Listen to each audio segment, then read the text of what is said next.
जो तुम हो वह मैं हूं, तू ही ईश्वर। मैं ही ईश्वर, जो तुम हो वह मैं हूं, तू ही ईश्वर, मैं ही ईश्वर। ये कोई साधारण वाक्य नहीं है, बल्कि जीवन के परम सत्य का उद्घाटन है। ये विचार अद्वैत, वेदांत और अन्य आध्यात्मिक परंपराओं की नींव है, जो यह कहता है कि आत्मा और परमात्मा में कोई भेद नहीं है। नमस्कार मित्रों, ज्ञानवाणी चैनल पर आपका हार्दिक स्वागत है। यह चैनल आपके जीवन को सकारात्मकता, प्रेरणा और आत्मविश्वास से भरने के लिए समर्पित है। साथ ही साथ ज्ञानवाणी चैनल अपने सभी सब्सक्राइबर्स को उनके व्यक्तिगत प्रश्नों के सीधे हल के लिए भी जल्द ही एक प्लेटफॉर्म उपलब्ध कराने जा रहा, जिस पर आपके अनसुलझे प्रश्नों के जवाब प्राप्त हो सकेंगे। दोस्तों, अगर आप हमारे चैनल पर नए हैं तो सब्सक्राइब करना न भूलें। अब आते हैं सीधे विषय पर। ईश्वर की खोज, बाहर या भीतर? अधिकतर लोग ईश्वर को किसी बाहरी शक्ति के रूप में देखते हैं, मंदिर, मस्जिद या चर्च में खोजते हैं। परंतु आध्यात्मिक दृष्टि कहती है कि ईश्वर बाहर नहीं, बल्कि हर जीव के भीतर विद्यमान है। तुम ही ईश्वर हो, मैं ही ईश्वर हूं। जब यह अनुभूति होती है, तब जीवन की दृष्टि पूरी तरह बदल जाती है। अद्वैत का सिद्धांत, अद्वैत वेदांत कहता है कि यह सारा जगत ब्रह्म का ही विस्तार है। ब्रह्म एक ही है और वह हर कण में व्याप्त है।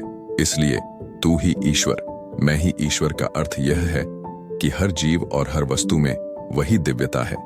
हम चाहे इसे आत्मा कहें, चेतना कहें या ब्रह्म, ये वही एक शक्ति है जो सबको जीवंत बनाए हुए है। अहंकार का विलय।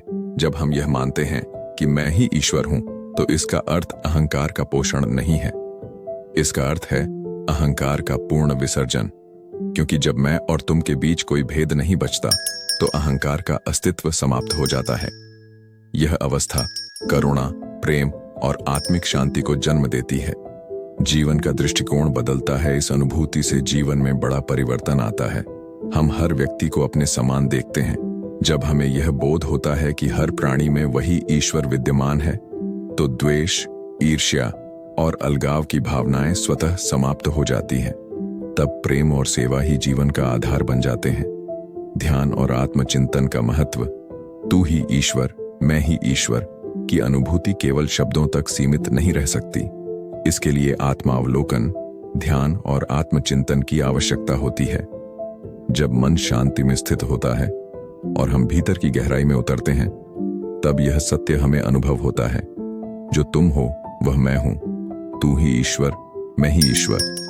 यह आत्मा की उस स्थिति का प्रतीक है जहां द्वैत समाप्त हो जाता है और केवल एकता का अनुभव बचता है। यही जीवन का परम लक्ष्य है, ईश्वर को बाहर नहीं बल्कि भीतर अनुभव करना। जब यह अनुभूति होती है, तब जीवन में शांति, आनंद और पूर्णता का विस्तार हो जाता है।